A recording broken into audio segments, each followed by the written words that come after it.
کوٹلا برادران ہیں، وہ تو ویسے ہی اس وقت فضا میں ہیں، انہیں خود نہیں پتا کہ وہ کدھر جا رہے ہیں، کدھر جانا ہے اور کیا کرنا ہے اور کیا کر رہے ہیں۔ وہ مائگریٹڈ ہے نا، وہ انہوں نے پرواز کی تھی اور کاف میں چلی گئی تھی۔ اب ان کے پاس وقت تھا کام کرنے کا۔ نالے جو بنائے گئے تھے نا چودھریوں کے دور میں، انہوں نے سب سے پہلے بڑا کیا تھا۔ بدقسمتی ہے یہ ہماری، کیا کیا جاتا ہے۔ کھاریاں میں جو ترقیاتی کام ہو رہے ہیں، کیا کھاریاں کی جو شہری ہیں وہ اس سے مطمئن ہیں؟ جو آپ نے کویشچن کیا ہے نا، شہر میں ترقیاتی کام ہو رہے ہیں، وہ کدھر ہو رہے ہیں؟ پہلے تو مجھے یہ بتائیں۔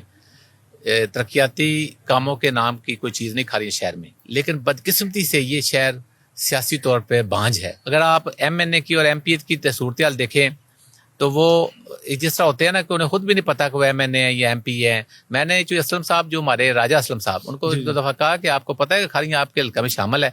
تو کہتے ہیں جی مجھے کیوں نہیں پتا ہے۔ جب وہ کوٹلا برادران کے ساتھ پھر آتے تھے، لیکن اب نہیں آتے بالکل۔ اور جہاں تک دوسری ایم پی کا آپ نے بات کیا نا، وہ مخصوص نشستوں پہ ہیں جو گاف کی طرف سے ہیں، جی وہ بھی مائگریٹڈ ہے نا، وہ انہوں نے پرواز کی تھی اور کاف میں چلی گئی تھی۔ اب ان کے پاس وقت تھا کام کرنے کا، جب ان کے پاس کاف کی قیادت ہے، پنجاب کی قیادت ہے، چودھری برادران کے قریب ہیں۔